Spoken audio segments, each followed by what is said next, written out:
Episode 19. The Great Advent Festival arrives under rain. The weather is appropriate in a way nobody planned for, and the absence of a welcome parade is one small mercy. It means the bishop's arrival is quieter, less ceremonial, and easier to manage in terms of separating them into groups. Albert's plan runs smoothly on the surface. The 12 bishops, varying widely in personality, are distributed across the church with paired guards and directed to inspect different sections of the building. The explanation given to them is security protocol against a possible misatheist attacker. The real reason is to keep eyes on every bishop simultaneously. The bishops are a vivid ensemble in their brief appearances. A pair of twin archbishops who share faces and a running argument with each other, one given to shouting and the other to cryptic silences about communicating through one's back. A grandmotherly figure who handles the volatile one by physically dragging him away with strength that startles everyone around her. An older bishop whose rosary is conspicuously worn and who clearly has not forgotten a single detail of the investigation. Archbishop Roselius, sharp and unsettled. And Archbishop Anastasia, close to the Pope, composed in a way that reads as professional distance or something more calculated, and whom Silpha identifies immediately as the most tactically concerning person in the building. Silpha is assigned to escort Anastasia. This pairing is deliberate. Silpha is, by any measure, one of the most capable fighters in Lloyd's circle, and she is also formally trained in the kind of social precision that a high-ranking church official would expect. Anastasia, for her part, notices Silpha immediately, notices the quality of her attention, the particular alertness of someone accustomed to threat assessment, and the two of them begin a quiet, careful dance around each other. Anastasia suggests a change of clothing for Silpha, both to help her blend in and, perhaps, to see how she responds to the request. Silpha complies without visible reaction. The Pope's arrival is a reunion. King Charles greets Gaetan, Pope Gaetan, with the warmth of old friendship, decades long, predating both their respective positions of authority. They speak as people who knew each other before ceremony became obligatory. Charles mentions that he is looking forward to something today beyond the official functions, something he has not said aloud yet. Gaetan, standing in the rain with a kind of quietude that reads as either serenity or exhaustion, keeps the conversation light. Albert walks a careful line. He knows what the gold rosary implies. He knows what it might mean if Gaetan himself is not an innocent victim, but the origin point. He cannot act on that possibility publicly. He can only watch. Meanwhile, outside the main proceedings, Babylon is in the church grounds doing the same. The crows that crow commands, trained messenger birds responsive to his ability, have been posted around the building for aerial surveillance. Shiro is with Babylon, and Shiro is visibly uncomfortable. Dogs pick up things people miss.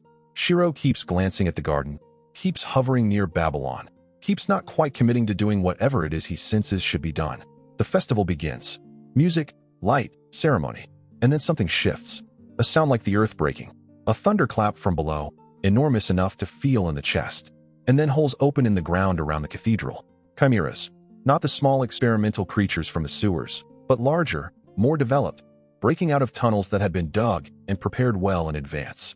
The Advent Festival, attended by the King and the Pope, surrounded by civilians in celebration, becomes in a single moment the target of a coordinated attack. The mastermind reveals himself. He does not pretend to be someone else at this point. He is Gaetan, Pope Gaetan, who has been the center of this entire arc, who has had the resources and the access and the time and the theological authority to build a chimera laboratory beneath a cathedral, to cultivate a private army of synthesized creatures, and to plan a festival as the stage for something far larger than an assassination. He does not want to kill the Pope. He is the Pope. He speaks to King Charles with the tone of someone explaining something he has thought about for a very long time. About the faith this kingdom is built on. About the laws that proceed from it. Do not kill, do not steal, do not deceive. About how those laws, and the God they invoke as their foundation, are wrong. Not the laws themselves, exactly, but the presumption that a God who permits certain kinds of purity of intent is a God worth trusting. His chimeras will wash over the country like a wave, he says. The nation will be overthrown. Its faith will be dismantled. Giriel appears, outraged and demanding answers. Charles escapes to the castle with Albert. The battle begins to fragment across the city. And Lloyd, who has been standing inside the cathedral through all of this, watching the performance that was arranged specifically so he could be positioned here, locks eyes with Gaetan across the chaos. The episode ends on that moment. Not a clash, not a confrontation, just recognition. Two people who understand each other to a degree neither of them has articulated yet. Gaetan, looking at the boy, says something that is almost a question. If you are not a god, then what are you? Lloyd says he is just a prince. The seventh one at that. And then everything starts moving at once. The weather overhead does not improve through the day. Gaetan mentioned once, offhand, that rain tends to follow him. He has stopped wondering whether that is coincidence. The banners in the festival square are damp. The ceremony is abbreviated. And through it all the waiting stretches, the bishops in their groups, the guards beside them. Nothing happening for long enough that the absence of incident starts to feel like a threat in itself. Everyone is waiting for the wrong thing to begin, not knowing that it is already built into the shape of the day itself. Albert watches Gaetan during the reunion with King Charles and tries to reconcile what he knows with what he sees. The warmth between them is not performed. It is old and easy, the warmth of people who knew each other before either of them mattered to the world in any formal sense. Whatever Gaetan has become, whatever he has built beneath churches and inside institutions, something of the person Charles remembers still moves in him. That is, somehow, the most disturbing part. Episode 20. The city is in chaos. Chimeras in the streets, civilians running for shelter, the scale of the attack already beyond what any single plan could have fully contained. But, and this is the thing that matters, it is not beyond what Lloyd anticipated. There is a flashback, placed early in the episode, that recontextualizes everything. Days before the festival, while everyone was still strategizing around a table, Lloyd quietly pulled Saria aside and made a request. He told her he thought she should be part of the recital. He told her the city was going to be loud and difficult, and that her music, and Escher's music, would have an effect on the outcome. He arranged a stage. He did not explain everything. He did not explain anything, really. He just asked her to start playing when things became too loud to bear. Saria, who processes most requests through the lens of whether they involve music, agreed without needing the rest of the reasoning. This is how Lloyd operates under pressure. Not by assembling a command center or delivering a briefing, but by placing the right person in the right position before the crisis begins, then trusting the outcome. The people around him have started to understand this about him. It does not make it less startling each time. The battle divides across the city along the lines of who is available and what the enemy has deployed. Giriel and the group from Lordist, Galilea, Talia, and others move into the streets to handle the Chimera incursion. Crow, whose spoken word power forces compliance in those who hear it, pushes far past his limits in this episode. The chimeras flooding the streets represent a threat he can work against, and he works against it without stopping, his ability tearing at the walls of what his body can sustain. It costs him badly. There is blood. The moment when Crow finally goes still, after protecting everyone he could reach, is one of the episode's most affecting moments precisely because it arrives in the middle of so much noise. You almost miss it. At the cathedral, the bishops are fighting. Gaetan's most powerful deployed assets include a classified S-rank chimera called Grimoire, introduced as a legendary sealed demon from the kingdom's distant past, broken free from its containment. The response from the assembled bishops is immediate and outraged. Then Grimoire opens its mouth, and the voice that comes out is uncertain, a little self-important, and clearly not what a legendary demon should sound like. Something is off. The real situation involves an SS-rank chimera that is substantially more dangerous than anything anyone is currently treating as the primary threat. The Akamaki and Aomaki twins, mirror-faced and bickering, previously introduced as the pair of archbishops who cannot stop arguing, turn out to be remarkable. Their martial tradition produces something called Rakikin when one of them fights. Then a chimera with 6 arms and 6 eyes, carrying the fighting style of a lost martial arts school inside it, takes that twin out of the fight in a single counter. The other twin, watching her fall, does not retreat. She fights instead, not with rage, but with something deeper and quieter. Decades of training, 10,000 repetitions of the same movement, an understanding of effort that the chimera's borrowed power does not include and cannot replicate. The exchange between these two is the episode's emotional core. The chimera calls the determination madness. The twin asks what the chimera wanted the power for, in the first place, what the ancient martial artist whose techniques live inside that body was really trying to achieve. The answer that surfaces, from the fragment of memory still present in the chimera's soul, is recognition. Someone to see what had been accomplished. The twin, looking at the chimera, says simply, "I saw it." Babylon and Rosilis are fighting elsewhere against what turns out to be the actual Grimoire-class chimera, and doing less well than they would like, because this one regenerates from random pieces and grows stronger with each recovery. Galilea is dealing with a goat-headed chimera whose sorcery and regeneration make it resistant to her normal approach. The fights overlap, each group pulling toward resolution without quite reaching it. The Black Dragon is the exception. It arrives in the street where Crow fell and does not fight the way the other chimeras have fought. It is enormous, and it is clearly looking for something beyond the functional purpose it was deployed for. It does something to the street that suggests it chose this location deliberately. The implication is disturbing. Something was sent here not as a tactical asset, but because it had something to settle. Tao arrives. Silpho arrives. They face the dragon together, and the stakes become immediately clear. This fight has the potential to undo everything everyone else has accomplished, including Crow's sacrifice. The episode ends mid-battle, with neither side having resolved. The city is loud. In the cathedral, Saria has started to play. And somewhere above everything, Lloyd is still face-to-face with Gaton. The crows that Crow positioned throughout the festival, the messenger birds that respond to his commands, shift behavior visibly when the dragon appears. They cluster. They avoid the area around it.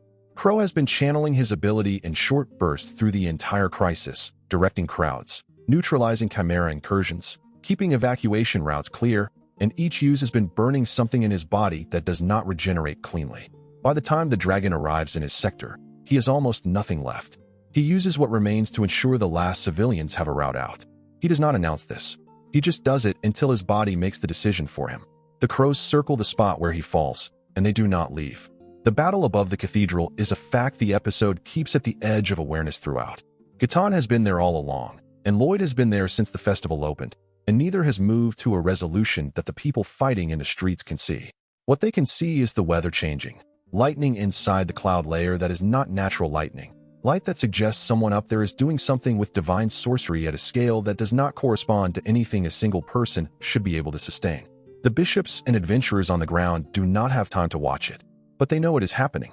And somehow, knowing that Lloyd is up there, doing whatever Lloyd does when a new magical system is given to him and a crisis demands something extraordinary, is enough. Episode 21. 3 bishops, 1 infinitely regenerating pig chimera, and a running battle that refuses to end. This is where the episode opens, and it is exactly as strange as it sounds. The chimera in question, identified by the bishops of Babylon, Thor, and Roselis with increasing despondency as something that grows stronger each time it is defeated, tells its own story when asked, and the story is not what any of them expected. Its name is Megameat. It was made by an alchemist as a solution to food scarcity, a living creature whose flesh regenerates infinitely, capable of feeding populations, designed with genuine altruism by its creator. The problem, the one that hollowed out whatever optimism the thing's origin contained, is simple and merciless. It tastes terrible. Every attempt by every chef who tried it produced the same result. The flavor was unredeemable. The creature meant to save people from hunger was turned away by everyone it tried to serve.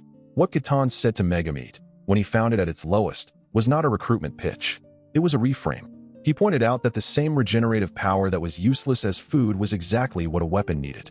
He pointed out that the thing Megameat was built with, the drive to be useful, to give itself, had been met with rejection, and asked whether that rejection was something Megameat was going to accept lying down. The creature, which was furious and despairing in equal measure, decided to stop trying to be eaten and start destroying the people who refused to eat it. There is a supporting cast for this fight that the episode gives just enough time to register. 2 bishops assigned to keep the cathedral itself secure, working alongside Galilea and Talia, who are managing the flow of chimera threats across the building's exterior. The bishops are competent in ways that are quietly surprising. They were not the names anyone was watching closely, but watching them now it is clear that rank within the church is not merely ceremonial. They have spent years in service to institutions that occasionally require force, and they know how to use it. The resolution of this fight is not through combat. It is through cooking. Babylon, who has been mostly horizontal for the last several episodes recovering from the fight with the pastor and is now somehow upright and functioning in the middle of a battle, makes tonkatsu. He takes the chimera's hard, gamey, structurally impossible meat, diagnoses the problem. The bitterness in it is not a flavor problem, but an emotional one, the accumulated taste of a creature that spent its existence in despair, and applies the lightest possible touch of divine sorcery during preparation. Not purification as a weapon, purification as a technique for letting something be seen clearly. The tonkatsu is delicious. The bishops eating it are involuntarily moved. Megameat, watching people consume its flesh with genuine happiness for the first time in its existence, finds its anger dissolving. The rage that fueled its regeneration begins to go with it. It asks Babylon to purify it entirely, knowing this will reduce the infinite regeneration to something finite. It wants to be eaten at its best, by someone who understood it. There is real feeling in this arc, delivered completely seriously inside what is also, objectively, a scene about a bishop making fried pork cutlets in the middle of a battle. This show does that. It commits. Elsewhere in the cathedral, Silpha is fighting Archbishop Anastasia. This is the fight the episode has been building towards since they were paired together at the festival's opening. Anastasia's Luxa is sophisticated and layered. She generates mist and light effects that disorient spatial perception, attacking from multiple angles simultaneously, deliberately wearing down both her opponent's weapons and her opponent's stamina. She does not intend to let this end quickly. The fight is close and technically precise. Silpha is working with a candelabra as her primary weapon because the festival prohibited conventional arms, and as the battle continues, the candelabra is being slowly destroyed by the punishment it absorbs. The end is approaching, and Anastasia, watching Silpha fight with total dedication past the point where most people would stop, says something that reads less like contempt and more like grief. She calls Silpha a splendid servant. Coming from her, it sounds like envy, because Anastasia is also a dedicated servant. She has been Gaetan's closest subordinate for years, and she knows what he has done, and she stays anyway. Not out of agreement with his methods, out of loyalty to the person she serves, even as that person does things she cannot endorse. When Silpha eventually wins the exchange, using a piece of the Luxa crystal that Lloyd prepared before the festival, the glass ball that produces a weapon shaped to the user's intention, the killing blow does not come. Anastasia altered her Luxa to be blunt at the edge. She chose not to kill. The conversation between them, after the fight ends, is the episode's deepest moment. Anastasia speaks about Gaetan, not his ideology, but him, wise and capable of profound blunders, guarded with his secrets, impossible to stop and impossible to abandon. She says she would not dream of scolding her master, even though she senses that what he might need, more than anything, is for someone to stop him. She cannot be that person. Her voice does not reach him. Silpha listens. She does not offer reassurance. She offers a different possibility. Maybe by the end of this battle, someone's voice will reach him. Below, in the streets, the chimeras are being contained. Above, Lloyd and Gaetan are still fighting. The last thing the episode tells us, from Anastasia, is quiet and final. Defeating her will not save the kingdom. What Gaetan has set in motion does not stop with her. The fight between the twin and the Rakikan Chimera is worth dwelling on not just for its outcome, but for what it costs on both sides. The twin ends the battle with injuries she did not announce during it, because the priority was never to protect herself, but to be present enough to keep fighting. That distinction, between enduring pain quietly and hiding it strategically, is the kind of thing that only becomes visible after the fact, when the adrenaline recedes and you realize how much damage was actually taken. Babylon, watching from nearby, notes the extent of it and does not make her feel embarrassed. He just starts treating it. Episode 22. Crow is down. That fact sits at the center of everything the episode does. He pushed his ability, a power that forces reality to comply with his spoken commands, far beyond what his body was built to sustain, using it again and again to neutralize chimeras and protect civilians, and the cost of it has left him unconscious and badly hurt. The twin who survived the Rakikan fight refuses to stop fighting, even with one arm, because Crow is not dead yet. The difference between those two things is everything. Dante, a bishop who has been quietly present throughout the festival, moves through the battle with a focused economy that does not call attention to itself until you look back and realize how many chimeras he has accounted for. He says almost nothing. He communicates, apparently, with his back. This turns out to be less of a joke than it sounded during the bishop's introduction. The Black Dragon story is revealed in this episode, and it belongs entirely to its own section of the narrative. The dragon was a chimera, its body enhanced far beyond the natural with grafted arms and additional mass, deployed as an SS-rank asset by Gaetan. But before it was Gaetan's, it was someone else's. It had a master, a figure from the first season of this story. Gisarm, who fought Lloyd during the Lordist arc, had carried this dragon across the sea, riding on its back through a long journey, and the dragon had served with absolute faithfulness. Loyal as a dog, it describes itself, proud of its master's power, certain that nobody could stop him now. Gisarm is gone. The dragon knows this. It arrived at the festival with Gaetan's forces, but what it is actually doing in that street, where Crow was, is not entirely tactical. There is something unfinished there. Something that became clear after its master was gone, and it had no instruction and no anchor, and Gaetan's people offered it a direction. The dragon has been living in the gap between who it was and who it is now, and the battle it is fighting in this episode is partly for resolution and partly because it does not know what else to do with itself. Tao and Silpha fight it together. Grim has arrived, taking a disguised human form. Imperfect, conspicuously wrong around the edges, with horns he describes as accessories and an aura that reads as demon to everyone who glances at him and joins the effort. The fight is brutal in terms of what it costs. Tao takes significant damage, shielding others from a blow. The dragon's grafted arms and its sheer size make conventional tactics fail repeatedly. The survivors from other fights, the twin archbishops, Dante, eventually the Lordist people, converge to help, each exhausted. What resolves the dragon is not a decisive strike, but a conversation. Grim, who has occupied a position of chaotic unreliability throughout this season, drops the performance entirely. He addresses the dragon directly, a fallen creature, abandoned after its master's defeat, doing what it can in a world that has moved past the situation it was made for. He does not comfort it. He does not pretend. He says simply, "I see what you are, and I see what you chose, and that is something." He offers to show it an apex worth aiming toward. "Come with me," he says. "There is something above the clouds worth seeing." The dragon, which was ready to die, chooses pride instead. It lifts itself up, wounded, battered, barely functioning, and flies. Not toward the enemy. Upward.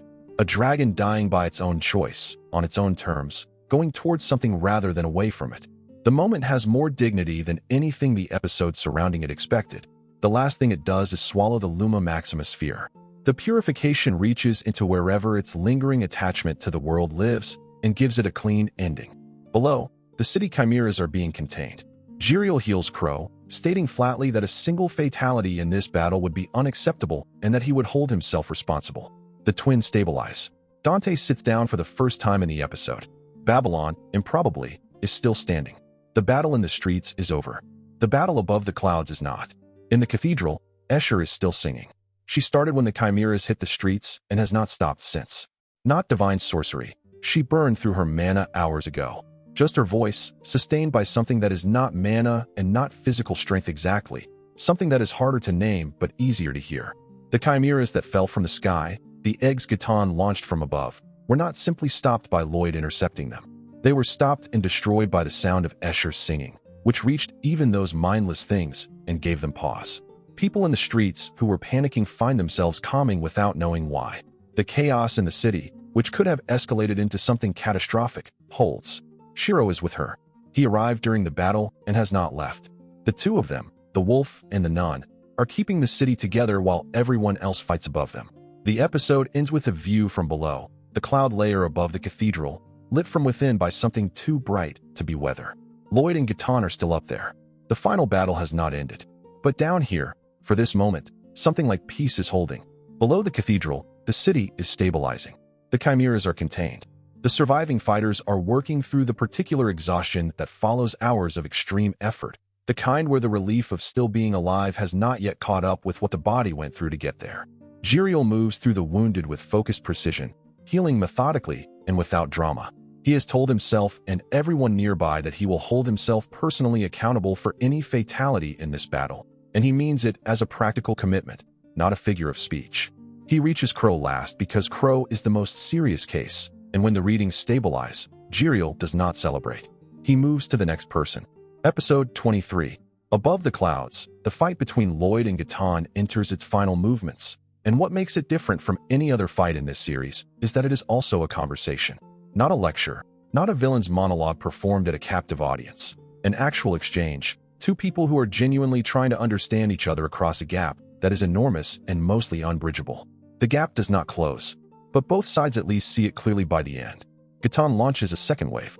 10 chimeras, ranked S-class for combat strength, drop from above in egg form toward the city below. Lloyd moves to intercept with Shadow Wolf, but Gatan blocks him. The offensive teleportation requires focus, requires time, and moving targets resist it. He will not be allowed to defend the city and fight Gatan simultaneously. This is the trap. This is what the whole festival was designed to create. But Escher is still singing. The chimera eggs reach a certain altitude and explode. Not from interception, from sound. The purification class resonance in Escher's voice, amplified through her Luxa spell boundless innocence. A spell that has no offensive power at all, that only spreads and amplifies the range of what she produces, is enough to give even the mindless, pre-deployed chimera forms a moment of pause. And in the world of this story's sorcery, a moment of pause in a body built for destruction is sometimes all it takes. Lloyd was counting on this. He arranged it before the festival started. Down in the city, Dante has moved toward Escher's position. He does not explain why. He simply goes. The young woman Ren has been protecting during the battle follows him. She has been watching Dante fight since the festival opened and has arrived at a complicated feeling about the grim bishop who has said almost nothing and done enormous amounts. He tells her plainly that the people who fight alongside her probably know what she carries better than she thinks, and that a little darkness is what makes people human. She is not comforted exactly, but she hears it. Gaetan speaks. This is the part of the episode that the entire season has been building toward. Not the magic, not the combat mechanics, but this. He explains what happened to him, and the explanation matters because it is not simple. He had a family. He had faith.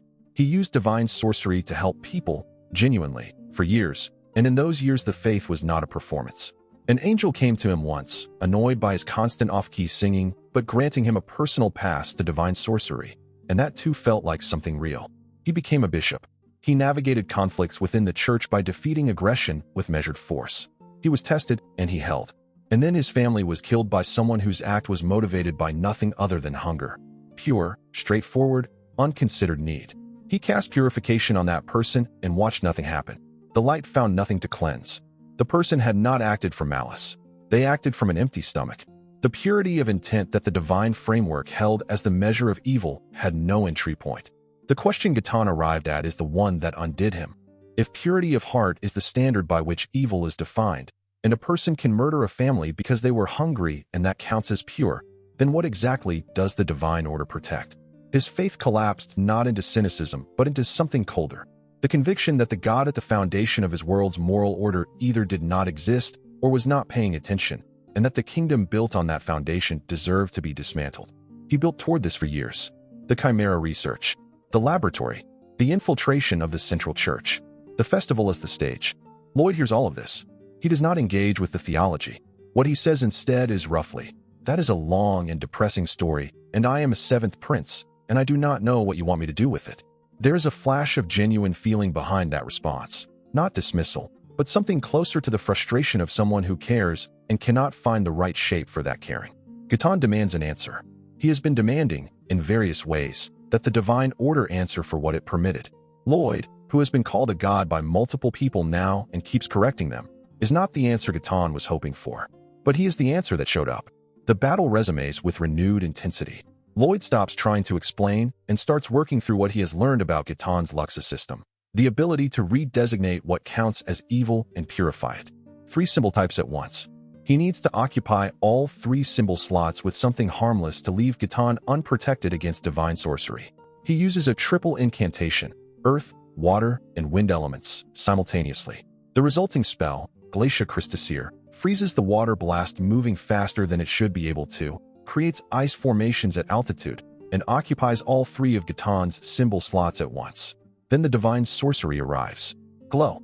The episode ends on that light, purifying, warm, spreading across the battle above the clouds, and touching something in Gaetan that has been sealed off for years.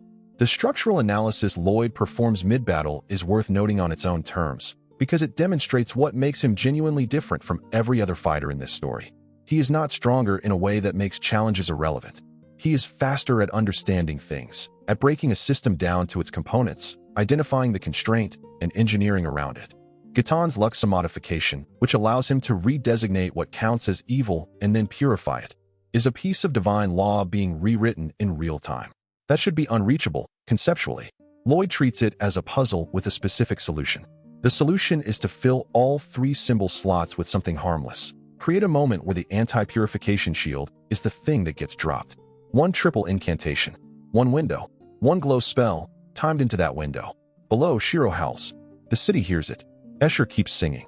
Episode 24. The light of the glow spell has reached Gaetan, and his response is to block it.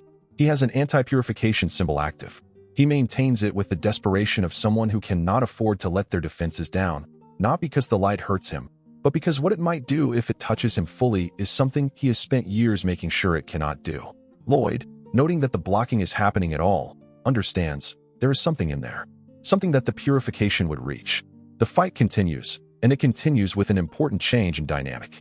The others have arrived above the clouds. Jiriel, grim in his imperfect human form, the Lordist group, and Gitan, surrounded now, still sounds almost serene. He notes that Escher's singing has shifted. A distortion in the melody, he calls it. He has sent chimeras toward the source. There is a threat to Escher built into his observation. Lloyd's response is immediate. He already knew. He noticed before Gitan said it. And the countermeasure was arranged before the festival started. Because Serio is there, and Shiro is there.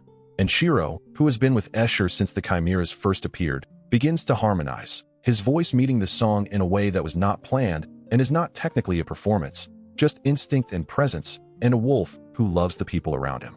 Escher, already past her physical limits, finds something new in that. The distortion becomes something else. The song changes. Below, chimneys worth of purification light rain from the cathedral. The chimeras moving toward Escher's stop. Their heads, in one of the episode's more vivid images, simply come apart. Not from violence, from the sustained wave of sacred sound hitting them at the worst possible angle for creatures like them. The city, which has been holding itself together through hours of fear, feels the shift. People cry without knowing why. Mothers pull children close. The panic does not fully dissolve, but the worst of it lifts. Gitan makes one more move. He launches Luma Maxima at Lloyd, the advanced divine spell, the most powerful purification available. It washes over Lloyd. Nothing happens. Lloyd looks back at him and says, simply, "It is warm." This is the moment Gitan has been aiming everything toward, and the moment arrives as the wrong shape. He wanted an answer. He wanted resistance or transformation or judgment, something that would confirm or deny the thing he has been building his conviction around. What he gets instead is a prince who is not a god, and is not evil, and is not anything Gitan's framework can fit, shrugging at a Luma Maxima with mild appreciation for the warmth. The glow reaches him, not as conquest, as light finding a room that has not been opened in years. And what comes out is not ideology. It is a memory, a modest house, a family, a man who cannot carry a tune singing anyway because his daughter asked him to. The memory sits there, very small and very specific, inside years of architecture built to justify its destruction. The purification does not rewrite Gitan. It just brings the memory back into contact with everything else, without the armor. He does not collapse. He does not recant. He asks, very quietly, why there are no gods.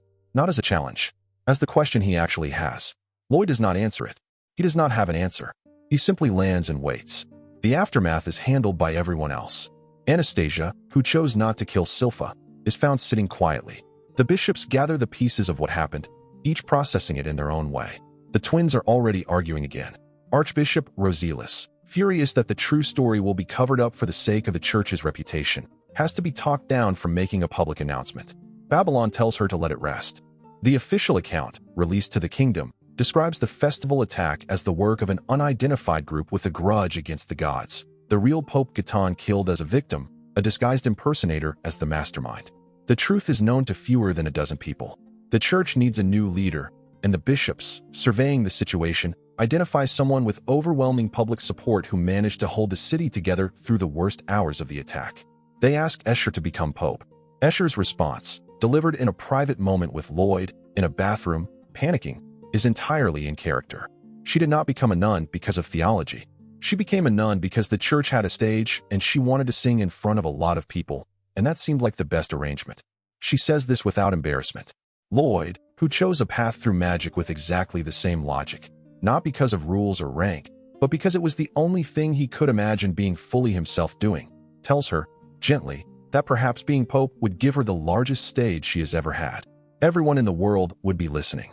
The episode ends not on Lloyd but on Escher, sitting with that possibility. She told Gitan, when he confronted her about joining the clergy, "I like singing. The church is where I can do that in front of the most people." Now someone is describing the papacy in those terms. The distance between that and what she originally imagined has become enormous, and she is starting, carefully, to imagine it. Lloyd leaves his conversation with Gitan to history, a man waiting at Lordist Island, carrying what remains of his reasons forward into something that has not been named yet. Albert, informed of the broader picture, deduces more than he was told and says nothing. The kingdom stabilizes. The rain continues. Somewhere above the clouds, paradise is quieter than it used to be. An angel has left it behind, trading the view from above for a seat in the middle of things, beside a prince who calls divine sorcery convenient and treats an infinite supply of magical discovery as exactly the kind of life worth living. The festival is over. The magic continues.